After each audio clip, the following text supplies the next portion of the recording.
nothing worse than a flat character. They're meant to be the protagonist that you're rooting for, and instead, they're just blah. If I'm reading a Chosen One story, I want my hero to jump off the page. That doesn't mean they should be larger than life. Actually, the opposite, really. They should embody life. Meaning, they need to be written in a realistic way. And real means having layers. After all, most of us are not one-note humans. We each have various levels to our personalities. Characters who embody more realistic elements are more interesting. As a visual example, I'm going to use an older series called Rookie Blue.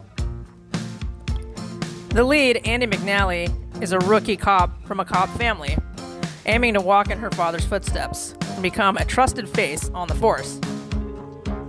But we find out pretty early on that Andy is a hot mess. Right off the start of the series, she's making massive mistakes that almost lead to her losing her badge. Couple that with her relationship drama, and you see Andy isn't the perfect cadet you'd expect in this type of show. But even more interesting is Rookie Blue's resident bad girl. You know, the character who's a bitch, has all the advantages, and doesn't get along.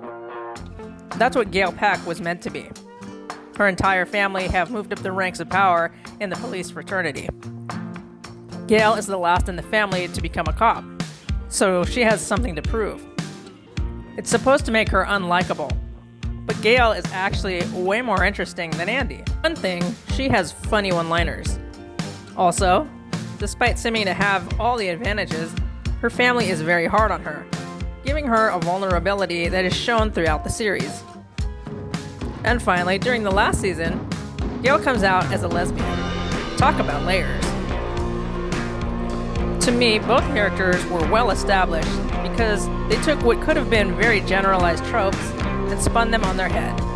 It made the show more interesting, and it will make your writing more interesting as well. So how do you create character layers? You draw from real experiences.